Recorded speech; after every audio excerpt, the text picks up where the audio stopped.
Welcome to the Carey Nieuwhof Leadership Podcast on YouTube. My name is Carey Nieuwhof, and my goal is to help you lead like never before. So what I do every week is I sit down with world-class leaders and church leaders, business leaders, and I talk to them about what made them who they are and try to have the conversation with them that you would have if you got to sit down for lunch with them or have dinner with them or really got to spend some time with them. So we go into the backstory and we explore what made them who they are and some of the principles they've learned along the way. So if you enjoy this episode, I would love for you to like it, to subscribe, and also to share it with your friends. And in the meantime, here's today's episode. Well, Steve, welcome to the podcast. Thanks, Carey. Great to be on with you. Yeah. And you got that nice Aussie accent going from Perth originally. Yeah, grew up in Perth, Western Australia. Was raised by an unchurched family and came to Christ as a teenager in Perth, and then I ended up moving to America for my theological study. So I wound up in Tennessee for a while, and here I am in Colorado now. So you're pretty much an American. You know, it's so funny, right? I mean, I've been living here 25 years. I think I think like an Aussie, no doubt.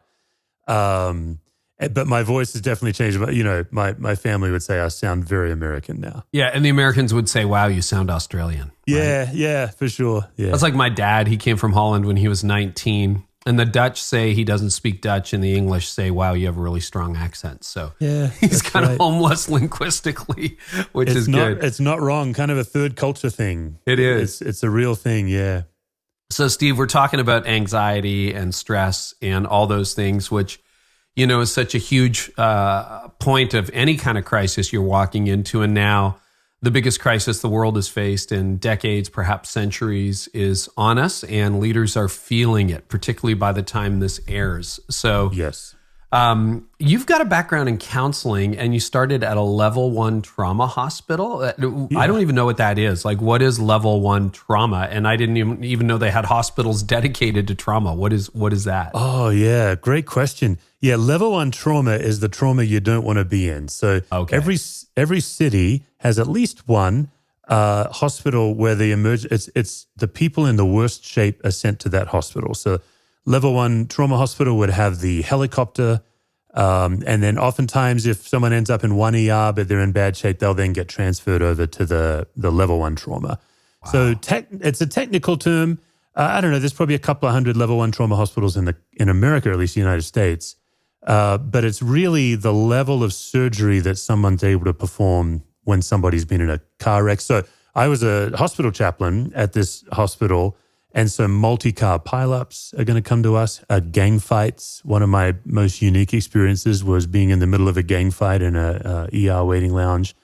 It's really the microcosm of any city winds up in a level 1 trauma hospital. And I was there to be the hospital chaplain, or one of the chaplains. And I was 24 years of age, and I'd never seen a dead body before. I'd never experienced grief before. I'd been married a week. And my first day on the job was a 28-hour overnight shift. And that's where it all got started. So you're dealing with literally the most stressful situations anyone could be in this life, for the most part. It was crazy. 24-year-old, basically a kid, with a brand new Bible degree, but no real world experience in ministry.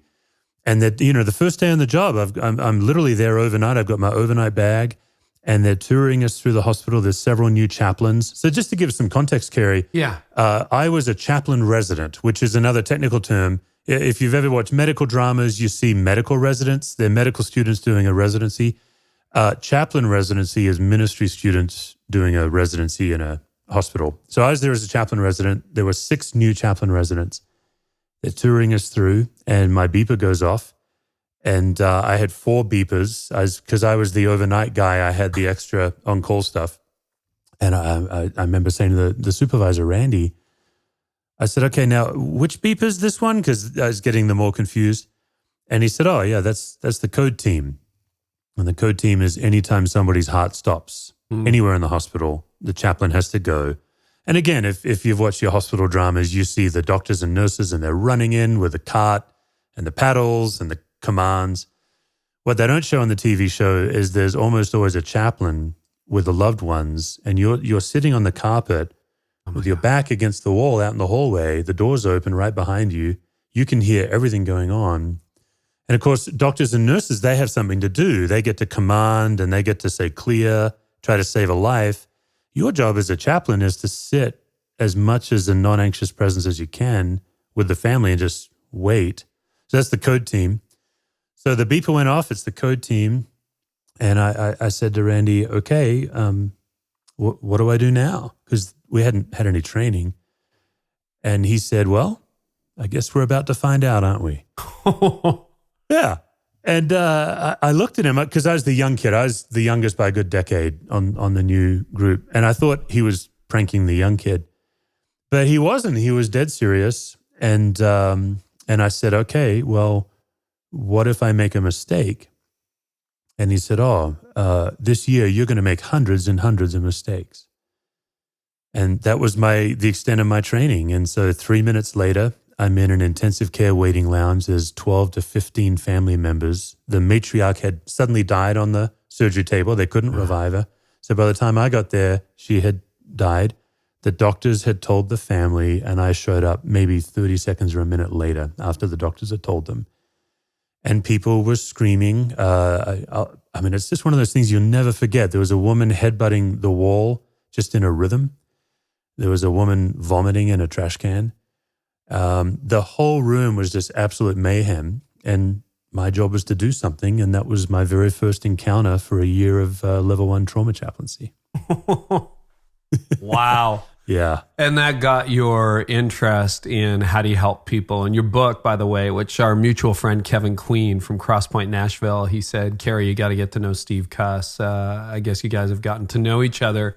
Your book's called Managing Leadership Anxiety, Yours and Theirs. And as much as that introduced you to their anxiety, I want to talk a little bit. I want to drill down on our anxiety, my anxiety, because you got 40,000, 50,000 listeners hearing this right now, and they're in the middle of some pretty intense anxiety. And I want to start by how you manage leadership anxiety. So let's go back to pre-COVID for a minute. Yep.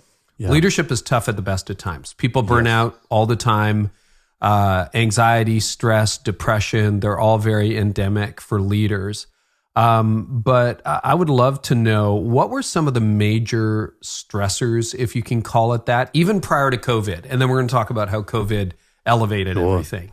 Yeah, that's a great question. So let me just take you back to that intensive care lounge. And then obviously I'm a lead pastor now. I'll talk about, leadership anxiety too, because they are connected. Yeah. You put a young guy in an intensive care waiting lounge when he's the chaplain, his job is, or at least he believes his job is to do something. Everything I was trying to do with that family, none of it was working because they're in shock. And now what's happened? Yeah, what did you try to do? I'm just curious because you're bringing me back to a few moments in my life. Oh my goodness, Carey. I walk into that room and there's doctors and nurses in the room. They're all wearing the white lab coats. Yeah. And I remember thinking to myself, because literally the day before I'd been on my honeymoon, this was such a massive baptism of fire. And I remember thinking to myself, well, the doctors and nurses are here. They'll know what to do. So I just kind of took a step back. And it literally was not an out-of-body experience, but I kind of describe it like the old days of the DVD director's commentary where you're observing the movie, but you're not in it. Mm-hmm. I was kind of watching it as if I wasn't there. Next thing I know, there's no doctors and nurses in the room. And of course, they've said to themselves, well, thank God the chaplain's here. He'll know what to do. Because no one knows what to do in the face of grief. And med school didn't cover that. I have lots of medical friends, right? In the same way that seminary didn't really cover that. Yeah. That's right. No, you can only learn it on the fly. And that really was that moment. I mean, I couldn't have said it at the time, but that moment really was the beginning of my awareness for the first time in my life that I have this whole inner life under the surface that boils up like a volcano when I'm under pressure. Oh. And it's connected to the story I tell myself about myself. It's connected to childhood triggers. It's connected to a lot of things. And so, for example, in my case, I believe the lie that I should always know what to do in any given situation. And I think that is a common struggle for almost every leader I know, is we tend to believe that we're supposed to know. And another particular for me, one of the things I do in the book is I break down every one of us, Carey, have unique sources of anxiety that are unique to each of us. And that's related to childhood and Enneagram, and it's quite a complex thing. But in my case, for example, I'm a chronic people pleaser, always have been. So are so many pastors. Oh, So many my pastors gosh. Yep. And then some other leaders are perfectionists. They believe the lie that they have to get it right the first time, every time. Yeah. Now, I don't actually operate that way, but I've got friends who do. So we all have these unique things that if we don't get them, we get anxious. Right. But then we also have a universal set of circumstances that no matter what, if you and I are in the same circumstance, it doesn't matter how we're wired, it doesn't matter our Enneagram number, it's going to generate anxiety for us.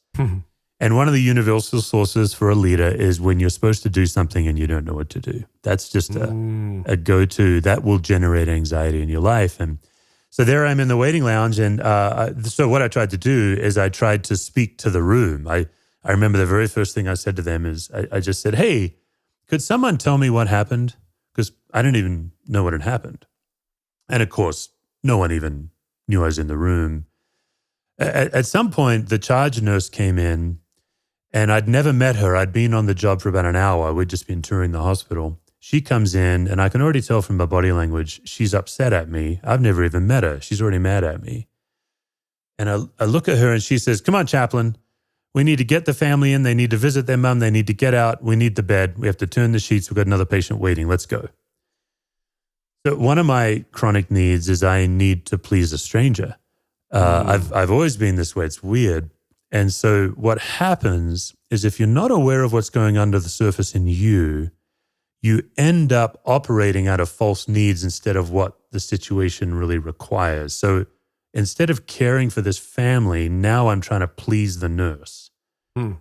Now, every leader, this is what was the gift of chaplaincy for me, is it put me in daily death and trauma. I attended to about 300 deaths the year I was a chaplain. I did hospice work, end-of-life care. Crazy experience for a guy my age.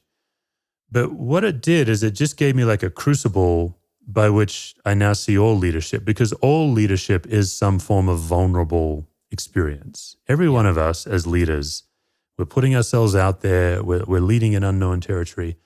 So what I try to coach leaders to do is just to really start to pay attention to what's known as chronic anxiety, which is a particular form of anxiety that happens. Chronic anxiety shows up when you don't get what you think you need that you don't really need.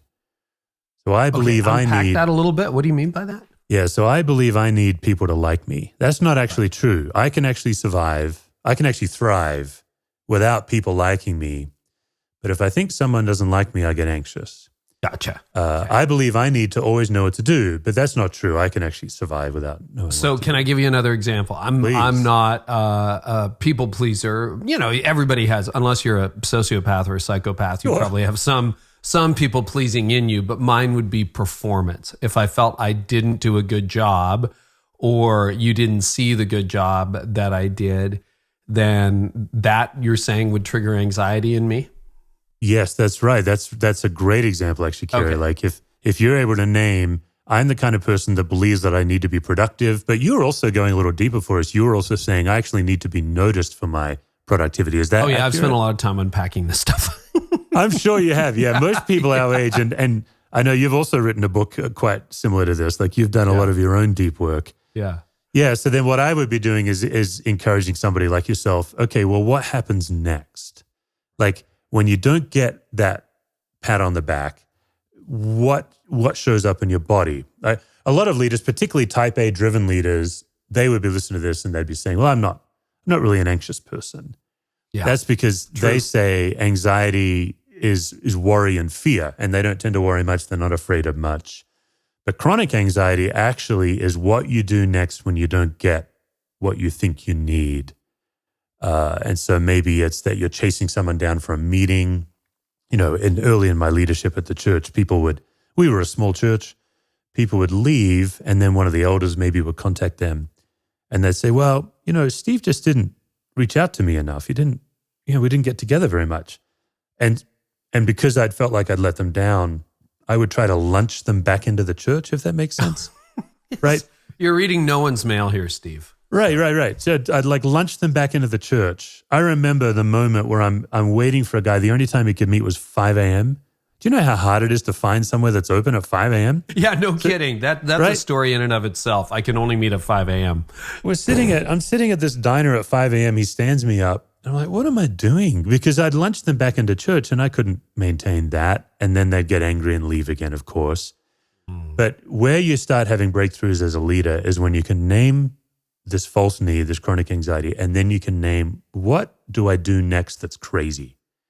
And Carey, if your listeners aren't sure what they do next, all they have to do is ask a loved one, and the loved one will tell them. Most people around us know. Can you give me some examples? So you would try to buy someone back into the church. I'm going to take you for lunch. We're gonna hang out. What would be some other examples? It would be I might say, oh, well, did you see this? Or I might start self-promoting or something like that. Right, that's right. Yeah, in your case, you might do some subtle or not so subtle promoting of yourself.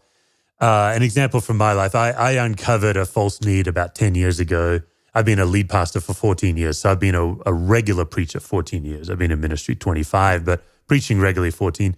About 10 years ago, I realized as I was doing this work myself, oh, wow, I believe the lie that every single sermon I preach must be gold standard. And what would happen is if I wasn't happy with a sermon, I'd be deeply depressed. Well, not deeply depressed, but I'd be really down.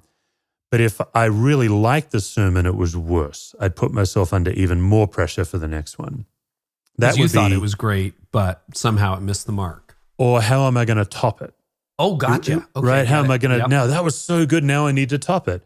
And so what that looks like is I needed after every sermon, I needed some kind of a golden retriever pat on the head that would be some version of someone saying, this is the most amazing message I've ever heard in my life. Like people would, maybe in my fantasy, people would say, Jesus himself could not have constructed the message you gave. Now, here's where it gets crazy, Carey, is I put that pressure on my wife. Now, I was like, were you at every lunch on Sunday with my wife and I when I was in my 30s? That was the conversation. Right. Now, here's what's true, Carey, right? Is I now preach about 35 times a year. I used to preach 45 to 50. Yeah. I preach about 35 times a year. I've got about 20 to 25 good messages in me, and none of us know which ones it's going to be. It's just, that's the nature of it. But I pressured my wife. She needed to love every message. Like, she no longer has the right, just like everyone else in the church, to disagree with it, hate it, be bored by it, all the normal reactions that anyone's going to have once in a while. So I'd go home and I'd say, I wasn't vulnerable enough to say to my wife, I need a pat on the head right now. So instead I'd say, hey, honey, how was church? And she'd say, oh, it was fine. It was fine. Oh, and then I'd say, well, how'd you like worship? I'm fishing. But the good news of the gospel is Jesus died to free me from needing to live for every sermon being gold standard. That would just be like one example kind of broken down in, okay, what's the lie I believed, and then what's the crazy impact on me and others? And so I've actually been free for about 10 years of needing every sermon to be gold standard. The crazy thing is I still have a driving passion to be the best communicator I can be. It's not that I end up some hippie smoking weed, not caring what people think. It's that I'm no longer in the grip of this tyranny. And that's what chronic anxiety is. It gets us in a tyrannous grip, and it takes us off the gospel. That would be my big idea. Isn't that interesting? I've had a similar experience. I think most people would say I'm a better communicator than when I was locked in the performance cycle. That I've actually gotten a lot better, but I need it less. I don't need it to be the best message ever. Real quick, because I want to get into crisis management and leadership. What are some of the other sources of chronic anxiety or some other examples? Because, leaders do carry a lot of pressure in the corporate world, in pastoral ministry, and church leadership. It's just a lot of pressure. You're responsible for hundreds of volunteers, millions of dollars, thousands of people, dozens of people, hundreds of people, whatever your particular numbers happen to be, and people feel that. Any other general stressors that leaders would be under outside of wartime conditions or crisis conditions? Oh yeah, great question. So many, Carey, and I know I know you're very aware, and There's so many pressures. So there is sources of anxiety within us. That's what we just covered. But then there are these environmental, what I call in the book, internal and external. These are the ones that are common to us all, and there are 19 of them. Wow. So I'll give you a couple of examples. Anytime you're in a triangulated relationship, you're going to be anxious. So a triangulated relationship would simply be any relationship that has 3 people in it that should only have 2 people in it. Right. So gossip is always going to generate anxiety because it's always a triangulated relationship. Every middle school relationship you've ever seen. You're a dad, right? You've got kids? Yeah, I got 2 boys. Yeah, I thought so, yeah. So, you picture any middle schooler where Cindy goes to David and Cindy says, hey, David, Jane really likes you. And if you like her, you tell me and I'll go back and tell Jane. That's a triangulated relationship. Yep. Lots of anxiety right there. Always. And particularly, whether you're a faith leader or a business leader. So let's talk about in our staff meetings, every one of us have in our organization a person who always speaks up first, person who never speaks up unless they're spoken to. Every team has those people that have the meeting after the meeting. Mm-hmm. They have their own little side meeting. That's a triangulated relationship. Yeah. So anytime there's indirect communication, the leader's going to be anxious. Another source of anxiety that's common to every human is called a double bind. And What's that's that? 2 situations where no matter what you choose, you lose. So Jimmy comes down Christmas morning to open his gifts, and he's got 2 gifts under the tree, and he opens them, and they're both flannel shirts, and one is red and one is blue, and they're the same company, just different colors. And he likes them both. And later in the day for Christmas dinner, he comes down for Christmas dinner. He's wearing the blue shirt. And his mom says, well, what was wrong with the red shirt? Didn't you like the red shirt? That's a double bind. Yep. Now, so the reason it's internal and external, some of us put ourselves in internal double binds. If you struggle to make a decision, you're prone to double binding. And if you finally make the decision and you spend the time regretting and wondering what the other decision would have been, you're in a double bind. So on the most base level, if you have a loved one, you go out to a restaurant with that loved one and they take forever to order, they're probably double binding themselves right there on the menu. Oh, yeah. Like, man, if I order the burger, maybe I should have gotten the salad or whatever. I hear you. Yeah. A lot of moments flash through my eyes, and it's really interesting. I think as we've gotten healthier, like one of the things is no indirect communication on my teams, period. If you have a problem, you go direct to the person. You don't triangulate. That really is a chronic stress, anxiety reducer for everyone, not just the leader, but the whole team. That's right. Well, we could do the whole podcast on normalized anxiety, which we probably will at some point in the future, but these aren't normal conditions. And all of a sudden, COVID comes along. We got coronavirus leadership. The world grinds to a halt. It melts down. Thousands of people are dying. Everyone's in lockdown. I mean, oh my goodness. When you look at the elevation of stress and anxiety, as a result of what we're going through right now, can you talk about just in a general sense how that elevates stress and what people are, just describe for us? Because I think I've talked about this with a lot of leaders, Steve, and you and I talked about it before we started recording, but like a lot of us just go into, as leaders, kind of siege mode. I call it siege mode. It's like, okay, we got to pivot. We got to be 100% virtual, 100% digital overnight. All right. Everyone still has their job, or I got to make some layoffs, or I got to call all the investors, or I got to call all the, the donors, the key donors, or I got to do this, or I got to do that. We're just in siege mode, and we don't always, we know we're stressed, but it's almost like we're just in that panic scramble mode. What is going on in those early days when our stress gets elevated by things outside of our control? Yeah, that's such a great question, Carey.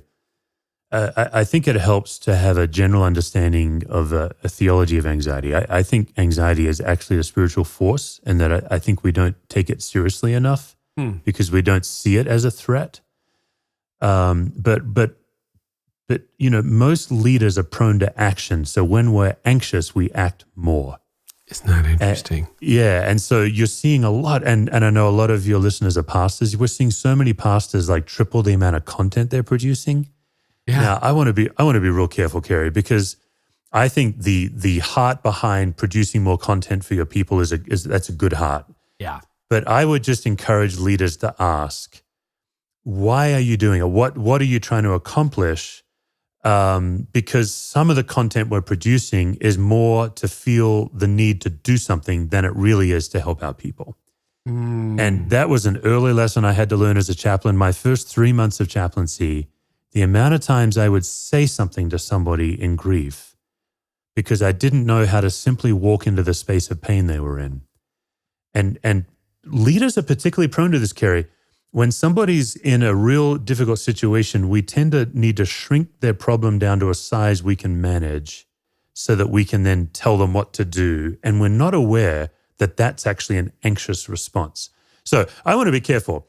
I'm not saying that every type A leader is acting anxiously. No, but I hear that. My response in a crisis is always to do something. Let's do it. What are we going to do? Yeah, I produced a lot more content. That's really interesting. Yeah. And again, I'm not saying all the content is a problem or it could be a gift, but just to pay attention to ourselves. A classic leader, because we are others focused, because we're driven, we want to be productive, we're usually the last to know when we're anxious.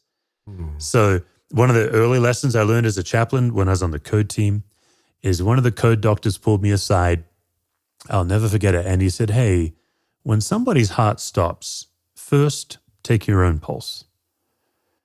And that was just this simple little idea that, listen, take care of yourself before you act. Just that little pause. I think flight attendants, right? Every time you fly, they say, in the unlikely event that we're going to lose cabin pressure. That statement was obviously written by a lawyer. Yes, true. But true. In the unlikely event of a water landing, it's like, why do you say that every time? That's right. Anyway. But then they say, oxygen masks, we'll lose cabin pressure, oxygen masks will drop. First, put the mask on your own face before helping others. And you got to ask yourself, why are flight attendants smarter than a whole lot of leaders? And I do think it's because we don't believe that attending to ourselves is sometimes the way to grow our capacity to lead in anxious times.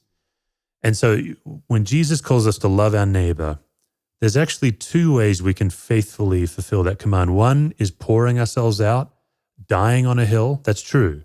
Most leaders I know, that's our go-to. But the second is filling ourselves up and loving and caring out of the overflow. And I think this is an opportunity for our leaders to get real clear on what's my default. Because my default is I always pour it out. I pour it out. And then suddenly I'm running on fumes and I'm surprised. So I think what's going on in COVID is there's tremendous anxiety because no one knows what to do. There's very few people in the world that actually know what's going on. So true. And so we're anxious in ambiguity. Ambiguity is always a source of anxiety. And for most type A leaders, not knowing what to do, particularly if people are asking you to do something, you're going to be more anxious. Second thing, Carey, is obviously I wrote about yours and theirs in the book. Anxiety is always contagious in any group. Right. And the most anxious person in the room has the most power. You just think about whatever whatever staff meeting you ran, you already know who the most anxious person in the room is. Not only that, everyone in the room knows who the most anxious person is. So the most anxious person in the room has the most power. Yeah. Can you unpack that? Because that's not always a healthy dynamic. Oh, it's not. It's why pastors leave churches, because they don't know how to manage one anxious elder that infects all the other elders. Oh, wow. Anxiety spreads the way a virus spreads. It's highly contagious. And the only antidote is a leader who is able to walk into an anxious situation with calm presence, with what I'd say theologically is incarnational presence. And that's how you can de-escalate a room. And so whatever group, whether it's a family or a staff or an entire country, we all catch each other's anxiety. Social media is a virus spreader. So I know one of the things they're studying with COVID is the super spreaders, Twitter and Facebook is a super spreader of chronic anxiety. We're all catching it from each other. So that's why we're anxious. And then I feel like I'm going on a little, Carey, but I'll just quickly mention, and feel free to pick apart what you want. No, this is rich. Keep going. There's two other sources of anxiety. The legitimate one is acute anxiety, and that is an actual real threat. It's not a perceived threat. It's not like, well, this person doesn't like me. It's actual life and death is going on. Our family got the news yesterday that somebody my wife used to teach, their mother died of COVID. And then that final category would be grief, which is related to anxiety but is a different thing. So what our leaders can do is they can take the tangled mess of anxiety and they can take some time every day to detangle it so it's not this overwhelming thing that has us in its grip. And we can start to notice when a group's getting anxious, we can start to notice when we're getting anxious. And then we can start to figure out, am I grieving? Because that's different. Now, obviously, I want to get to grieving. Don't let me miss that. Yeah. So these are deep things, and this is long work, but this is how we can start.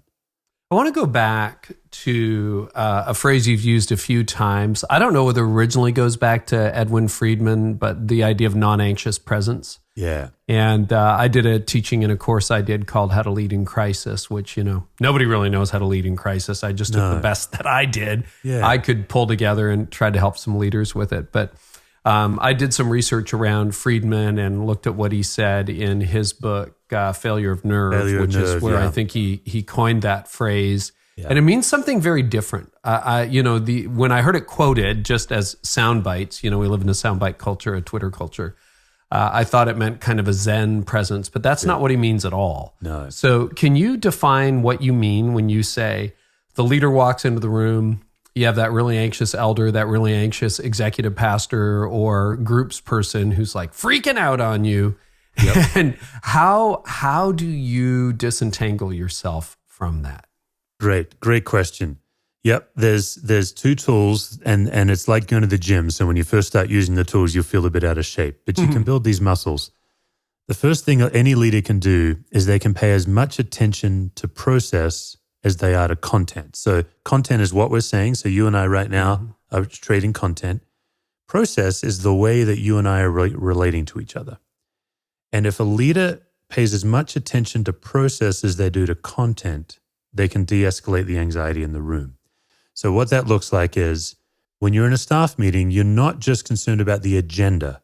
Who's doing what? Who's saying what? You're watching who never speaks up. Who, after they speak, makes everyone afraid. Like whose anxiety has spilled into others. So that's number one, because what Friedman and his coach, Murray Bowen, would say is that people listen to content, but we react emotionally to process. Oh, okay. So process is this thing under the surface that we're all reacting to that we're not naming.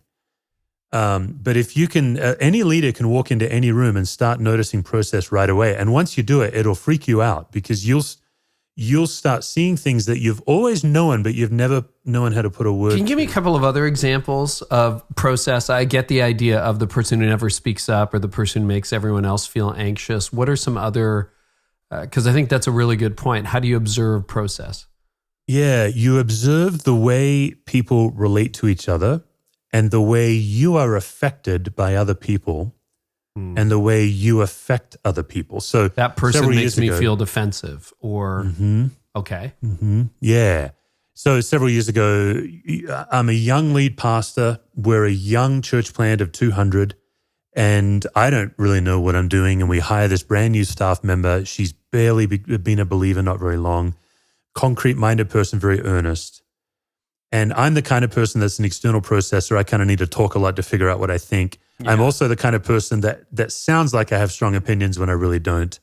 I need to generate a lot of ideas, and most of them are bad. That's a classic entrepreneurial leader. I'm spitballing in a staff meeting. There's like 4 of us in the staff, and she takes out a notebook and she starts earnestly writing down everything I'm saying, like I'm the Pope, like it's all an edict. And I remember stopping. What are you doing? And she's writing it down like this is what she has to do this week. Whereas my veteran staff, they know that in a few weeks I'll forget that I even talked about it. That's process. Like I am concerned as a leader. I don't want to exacerbate a good staff member by the shadow side of my entrepreneurialism infecting her. because the other thing I'm aware of is I'm the lead pastor. I have a lot of authority, whether I feel it or not, whether I know, like Andy Stanley famously says that the leader's words have 50-pound weights attached to them. Mm-hmm. That was the first time I noticed that. So process is paying attention to my impact on others and their impact on me, and then non-anxious presence, which is a technical term out of family systems theory. Anyone could Google it and get a long way. Non-anxious presence is the ability to stop someone else's anxiety infecting me and to stop my anxiety infecting someone else in any given moment. So I love how you said it. It's not about being Yoda or some kind of Zen person.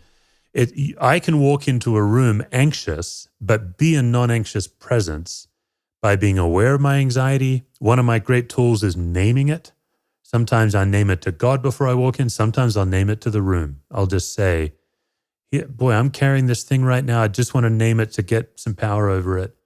But a true non-anxious presence is the ability and the skill to not let others' anxiety infect you. Like if you have a phantom mob coming your way or people are ganging up, or you get that critical email, and you're stirred up. It's the ability to manage it rather than then infect others with it. Okay. You talked a little bit about understanding your emotions and how you're feeling and the sources of your anxiety. It sounds like a lot of this is self-awareness and then some self-regulation, which is not a surprise because that's the heart of emotional intelligence.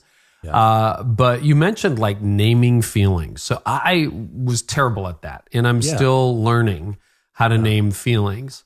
And it can get really difficult. I mean, a daily discipline, even this morning, I was trying to figure out, as we go through this whole COVID thing I mentioned to you before we started recording, this is the week where after 2.5 weeks of siege mode, I'm starting to feel it. It's like I've slowed down a little bit and my body's going, oh, there's a lot going on. And like it took me about an hour to untangle. It's like, oh, I'm feeling a loss of control.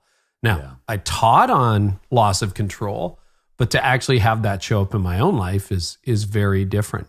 How do you start to disentangle leadership anxiety, and how is like naming emotions, and what are some other processes that are really good to help you do that? Yeah, it's such a great question. I think it's such a vital question for every leader to address.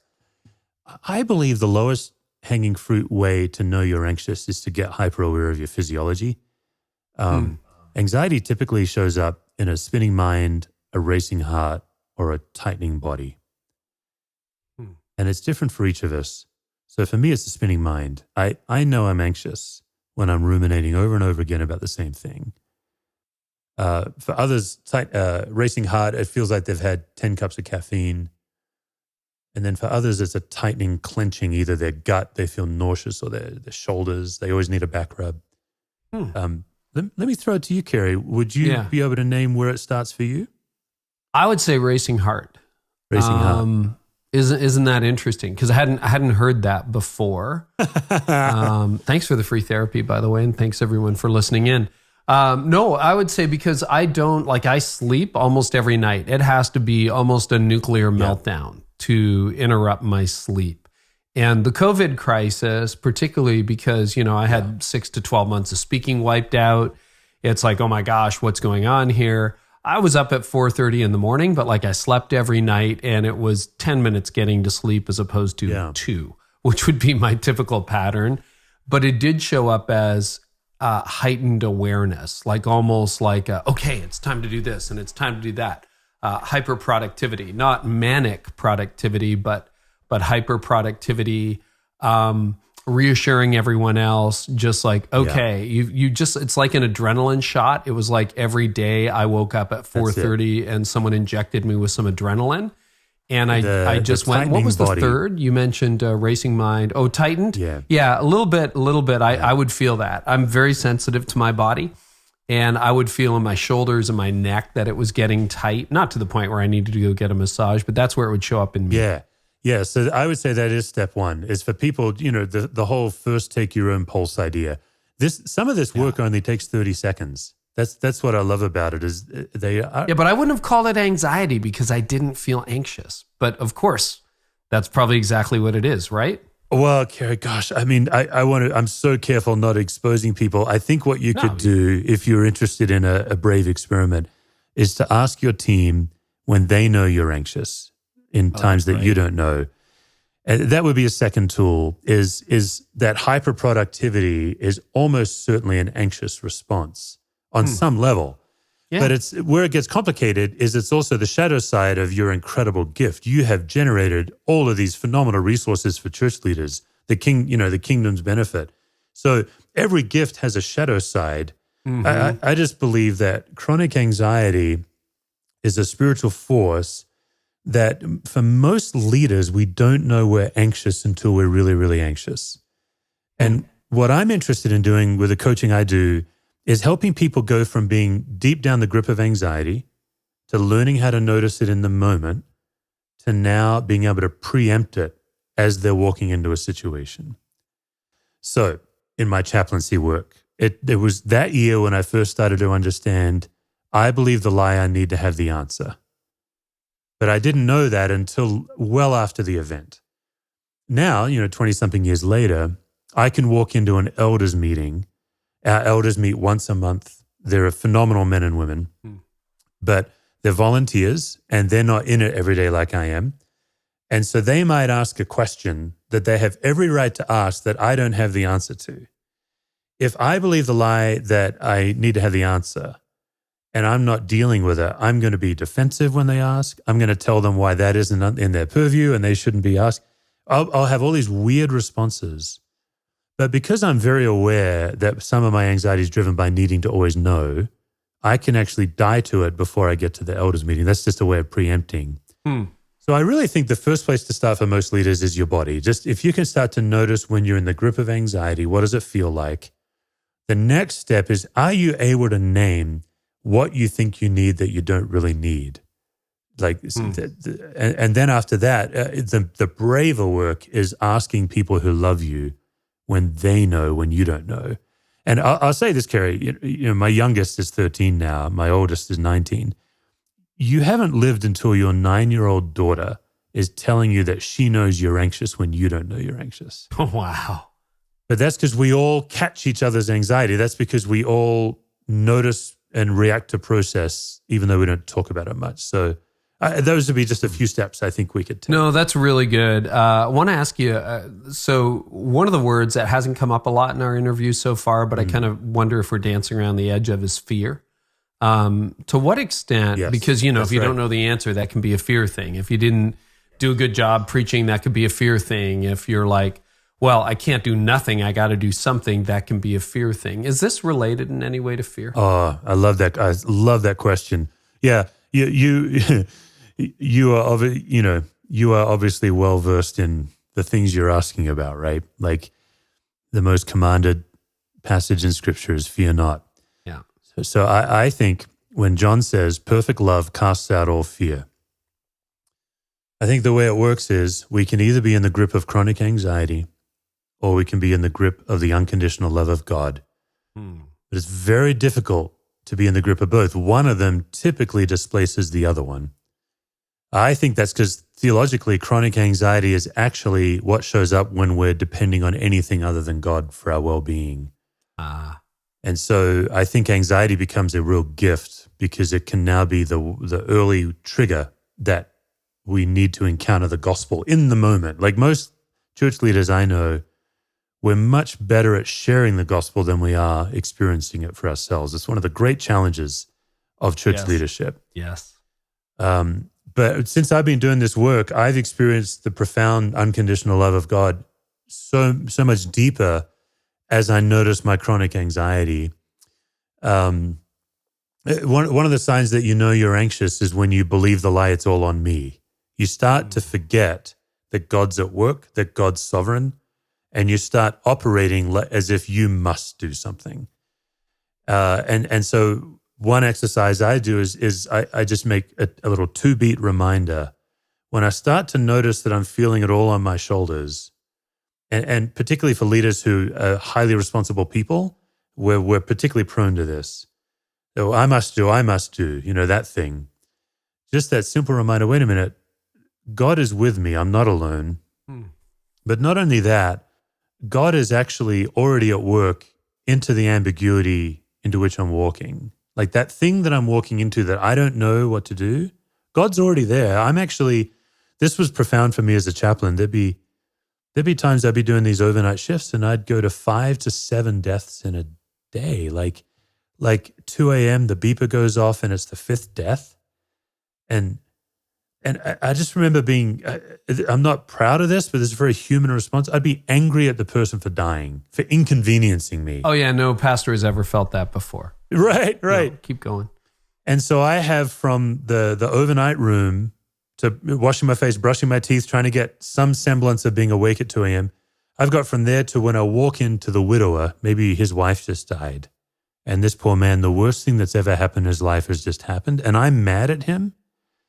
That's an anxious response. That anger, that's my emotions in my body pushing away the fear of, can I really be in the presence of grief again? But what was phenomenally profound for me was remembering, wait a minute, God's already in the room with that widower. God's already doing work. God doesn't need me to do anything. What God is inviting me to do is to join God in that work, pay attention to what's going on, where's God at work, and then act out of that. And that's what I would encourage in COVID. I just think we are in a historically unprecedented time. Not only have none of us ever been in this, but certainly in modern history, this is unprecedented. Mm-hmm. Mm-hmm. This is a time for leaders to be even more kind to ourselves. Like Carey, what if your listeners were at least as kind to ourselves as God is to us? Wouldn't that be a radical idea? That would be amazing. Yeah, because when we're harsher on ourselves than God is, we are actually putting ourselves above God. So this is a time for extra kindness, but this is also a time to name what's going on and what we're feeling. And what we will find is we have a deeper capacity to walk into ambiguity. We'll have a deeper capacity to walk into an anxious group of people who have every reason to be anxious. I talked to a member of my congregation a week and a half ago. He laid off 1,000 people in a day. He is absolutely distraught. And my ability to take care of him is wholly dependent on my ability to not shrink his pain down to a manageable size, but to enter into his pain, to name it, to pray with him, to be present to what God's doing. That's the vision I'm casting. So, yeah, because that takes us into sort of where I was thinking the next question is, which is leadership is action. And leadership really has a bias toward action. If you look at the leaders we mostly admire, the leaders who accomplish something with their lives, they tend to be active rather than passive. So how do you balance that, like, that thing of not needing too much of you in the moment because it's an anxious response to just sitting on the couch eating Doritos, binging on Netflix, and while the world goes, into flames? Like, because I think that is the fear in a lot of leaders' minds. It's like, so you're telling me not to act, but if I don't act, I'm not exercising leadership. So how do you straddle that? That's a great question. I'm so aware on a podcast like this that getting into the nuance is a challenge. And so all I'm calling for, because I'm also an action-oriented leader, when I'm under stress, I want to do Big something. Time. And that is, and I want to capture, I know we said it before, that is a gift. It's a gift that God's given you. I'm not saying not to act. I'm simply saying pause before acting and get aware of what actions are you doing for others and what actions are you doing to manage your own anxiety. And if you're not aware when you're anxious, that's when it gets dangerous. Is when you're not aware that you're anxious. Like, Carey, it must be the same. My email intake has probably increased 5-fold from church resource organizations trying to help me. These are all great organizations. They're all great organizations. Yeah. But if I am not careful, I'll exhaust myself on the fallacy of more information. Yeah. But got a webinar every day, every hour for the next year. That's right. Yeah. You're totally right. And not only that, but some of those organizations, and again, I'm not judging, but some of them are simply trying to figure out how to keep their business alive. which is a completely legitimate concern, but they're not actually trying to help necessarily. They're trying to do more. Yeah. And that could be an anxious response. So I'm not saying let's all just kind of wait and hope for the best. I'm just saying in ambiguous times when no one quite knows what to do, digging a deeper well of your own self-awareness is going to get you more productive than just doing. I think that would be my... What role, I guess, what are the disciplines that help you find that time for self-reflection, maybe silence? Like, are there some rhythms that can really help leaders in a time of crisis to not lose their footing and to drill down on these issues? Any advice there? Yeah, I do think whatever spiritual practices connect you to Jesus, do more of those. And it is different for each of us. For some people, it's silence. For some, it's solitude. For me, I encourage leaders in my coaching to do a life-giving list. You can actually download it off my website. It's just a free spreadsheet. And it's a simple list of the people and the geographical locations, which currently you can't do with COVID, but the people and the activities that make you feel like a kid in God's kingdom. Wow. So I have a life-giving list. There's like 70-something things on the list. And some of these things are free, and some of them cost a lot of money. And so geographical places, people, activities. And I was noticing in my own life, Carey, I was relating to God more as God's employee than God's child. I was clocking in for the boss, a boss that I love, a boss that's very good to me. Boss. But still, well done, good and faithful servant. That was my mantra. And I realized, wait a minute, Jesus said that the Father gives good gifts to his kids. And so I would ask your listeners this. When you hear the gifts of God, that phrase, when you hear God gives gifts, if your first thought is the spiritual gifts that he gave me to pass on to others, I would encourage you in this time to make a list of the gifts that God has only given to you and no one else. Wow. So I'll give you a few on my list. My wife, Lisa, is on my God has given me my wife in a way that no one else gets to get. And I get to finish this podcast right when we're done, and I get to go up and hug my wife, and that's a unique gift from God. That is a gift to me, and it's unbelievable. I play acoustic guitar, and so one of the things I do, Carey, is I'll displace my anxiety and the pressure with 5 minutes of James Taylor or U2 or whatever. I just enjoy playing it. I love to sing, and I'm not a good singer. So I never sing in public, but I just sit. The last time I did it was yesterday. I got out the guitar, I sang a James Taylor song, because I think when we practice the gifts that God has given us as God's child, we are free from earnestness and we get to play.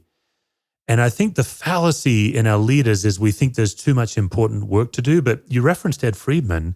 He is actually extremely playful. He actually models playfulness.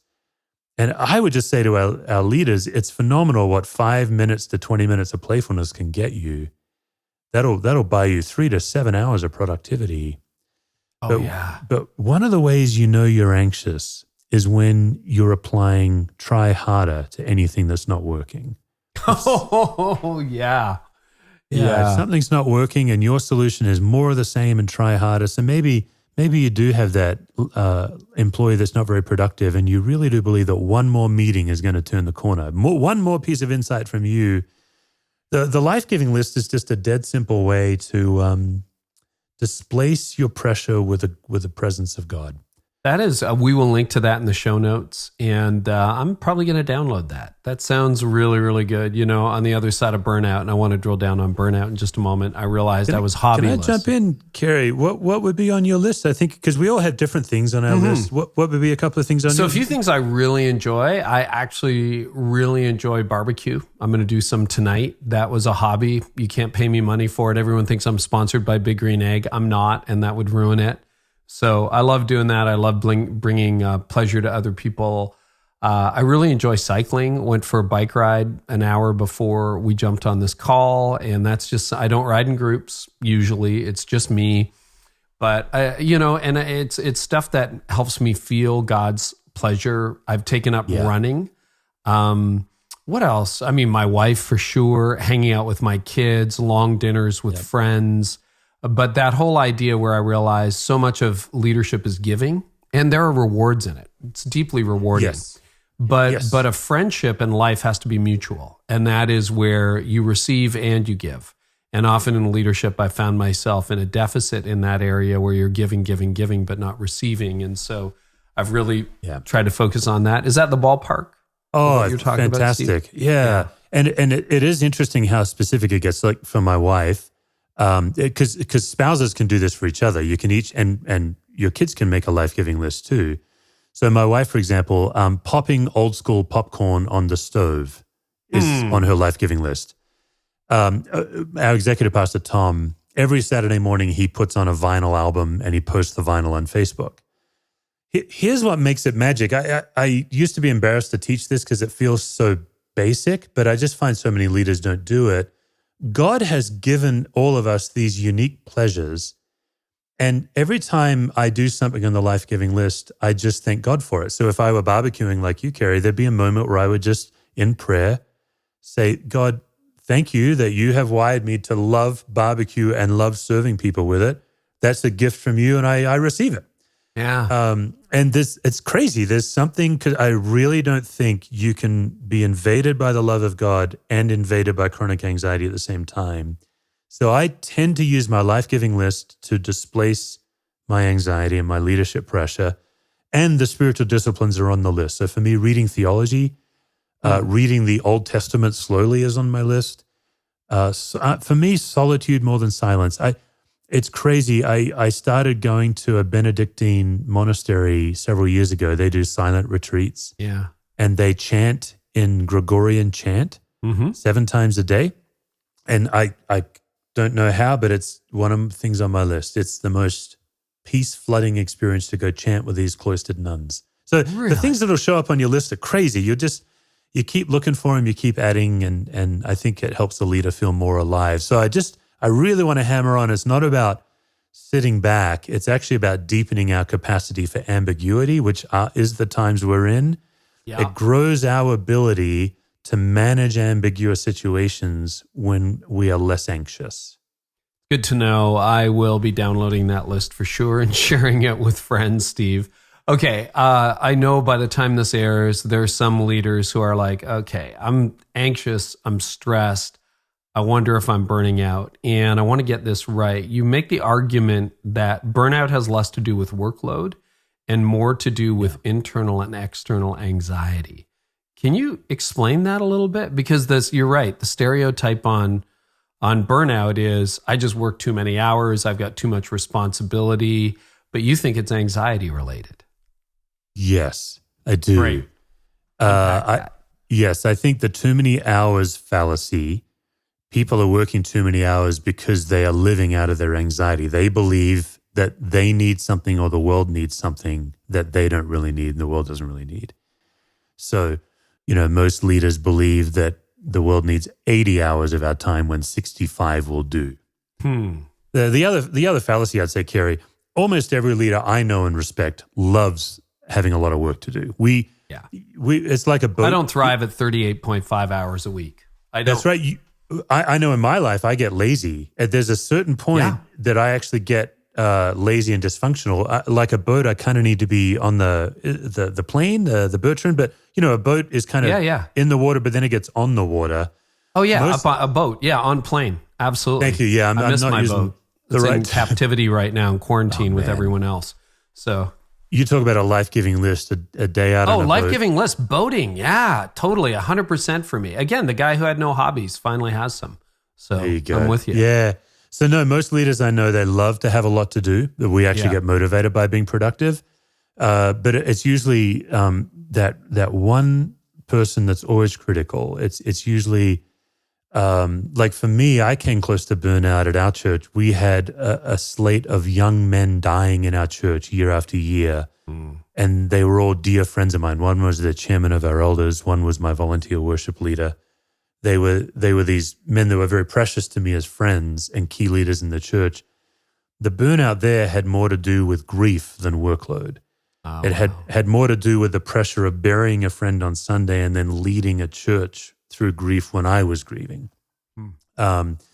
So yeah, it's usually got more to do with unaddressed expectations about ourselves. Maybe your church isn't growing, your company isn't growing the way it was before, and you don't know if you have what it takes. Maybe it's because you believe imposter syndrome, that you actually have finally been exposed. That's usually what makes a leader burn out or worse, have an affair or some of those really toxic responses that unfortunately we see too many leaders doing. Well, that resonates with me the way you describe it too, because I can just think of dozens of people I know who burned out. You remove the workload, but the burnout continues, right? You take them out of their job and it's not like, oh, I feel so much better on Monday. It's like sometimes it gets worse, right? Yeah. Okay.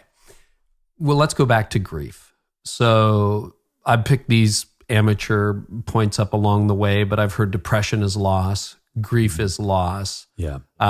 There's a lot to grieve. If you think about how much people have lost, whether that is control, income, the collective loss of life, even if you don't have anybody in your immediate circle, I mean, there's just a national loss. There's a regional loss. There's a loss of freedom, the loss of mobility, the loss of dreams, the loss of hopes. I mean, church planters and business leaders who are hoping to launch brand new locations lost it. How does grief show up? How does that kind of mourning of loss show up in leaders' lives? I want to go back to something you said before we hit record, because you and I were sort of comparing notes. We're on week 4 of the crisis as we're recording this in early April. So this will air a few weeks later.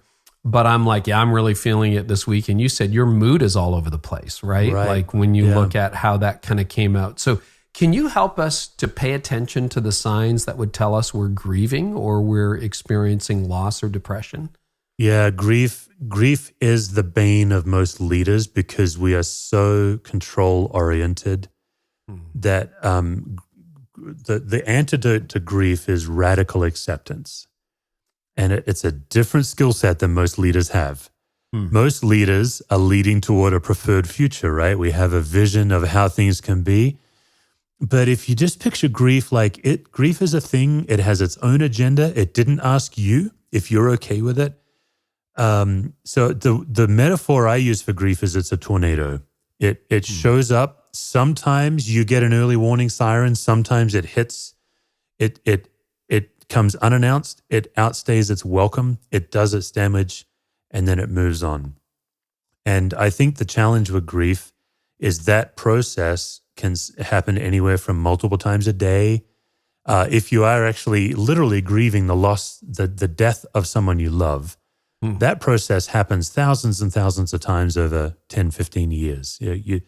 That's the problem with grief is when we had these young men dying in our church. I remember one of the young widows, a dear friend of our family's, I remember her saying to us, she's like, year 5 was the worst. I thought year 3 was the worst. And that's the nature of grief. It sets its own agenda.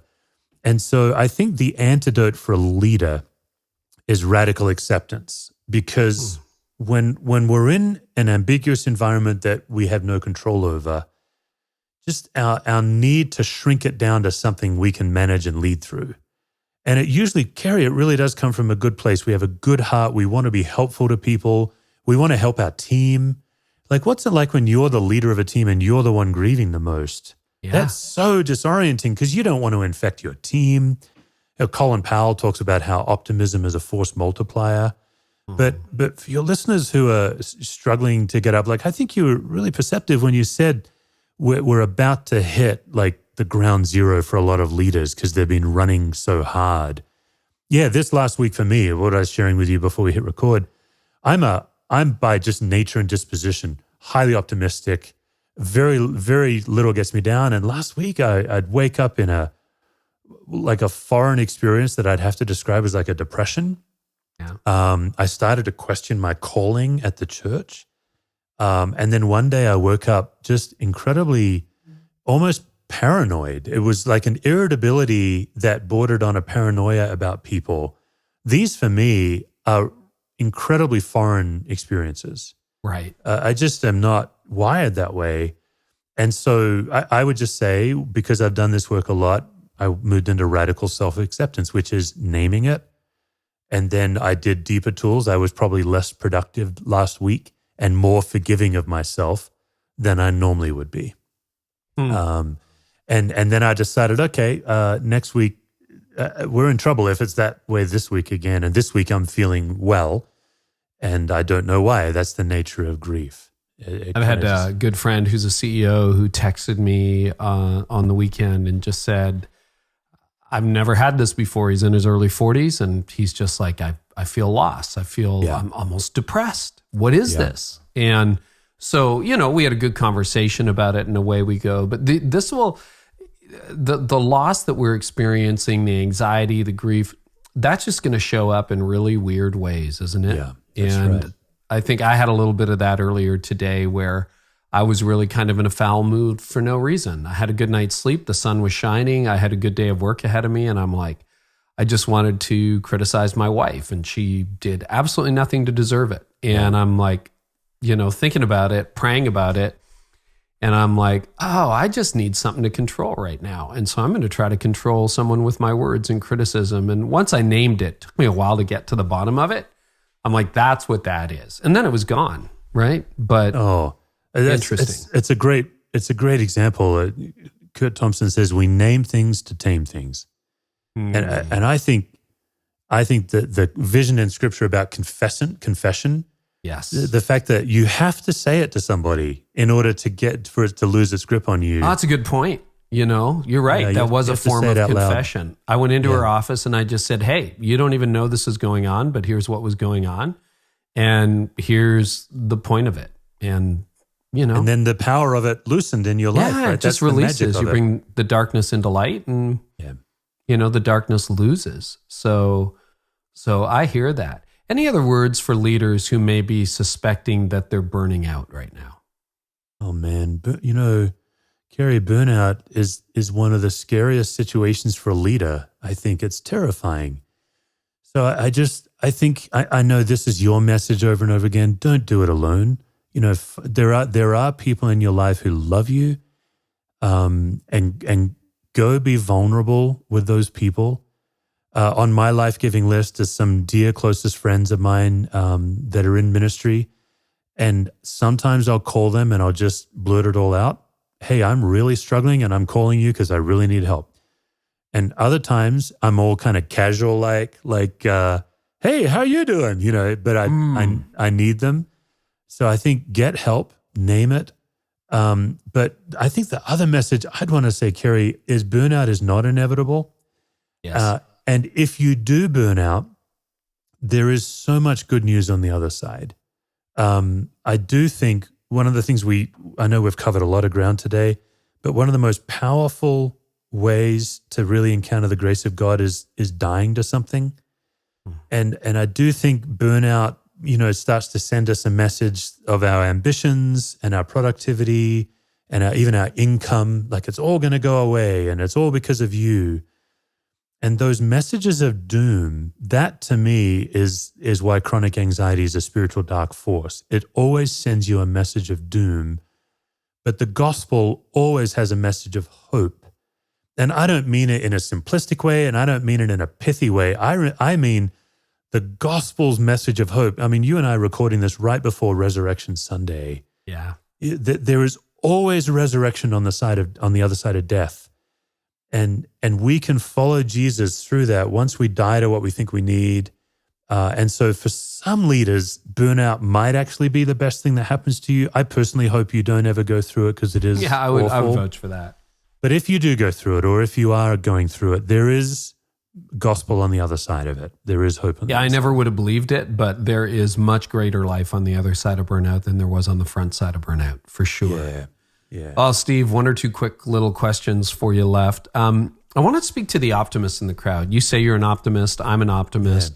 But it's interesting on social media, just with some friends and some people I follow online, there's almost, at first it's like this coronavirus is all overblown and no, this is good. And, faith over fear. And I believe in faith over fear too.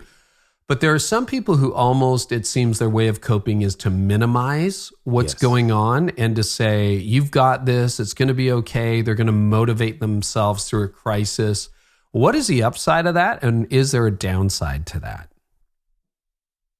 Okay, I'm having trouble hearing any upside to what you just shared. I am too, but I wanted to give it the benefit of the doubt. I'm are you trying to talk this through in public? Are you trying to motivate yourself? Like I'm a Stockdale paradox guy. Jim Collins writes about, you never lose hope, but you confront the brutal facts. That's right. Also my Enneagram 8. I'm like, okay, guys, things are bad. The house is on fire. Everyone out.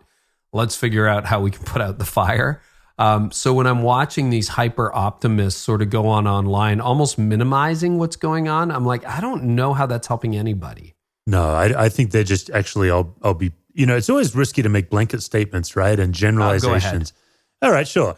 Generally speaking, they're just operating out of their own unaddressed anxiety. They're unaware that that's what they're doing because they need to. When people do that kind of pithy, it's almost pithy. You're right.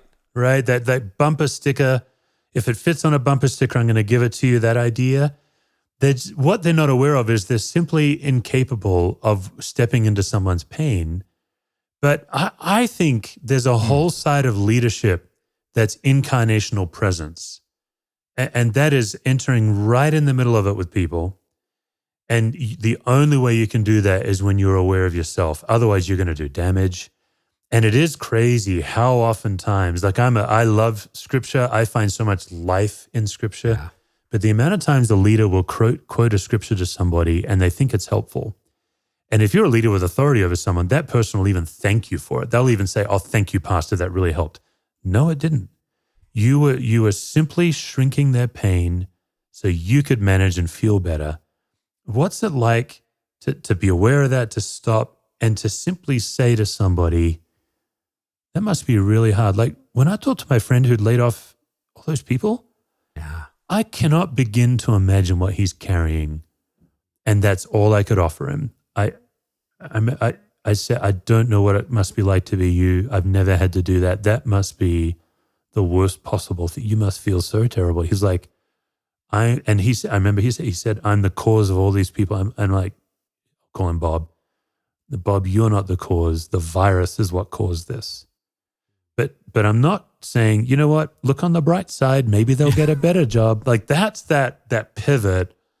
You can still bring gospel hope into someone's life without shrinking down their pain. And I think that's the difference. And particularly for your listeners who may not be aware, again, Carey, they can ask people who love them and their loved ones, if they're safe people, their loved ones will tell them, oh yeah, you're not someone I go to when I'm hurting because I know.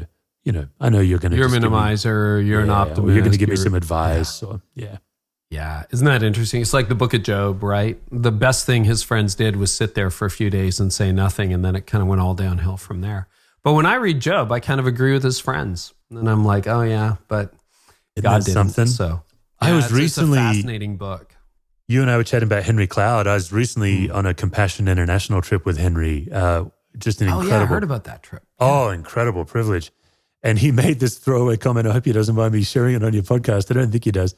He's like, when you read through he'll correct it if you. I'm sure it's great. Oh, what did he say? You need to ask him about it. He said, hey, if you read through the book of Job, it's like walking through a Christian bookstore.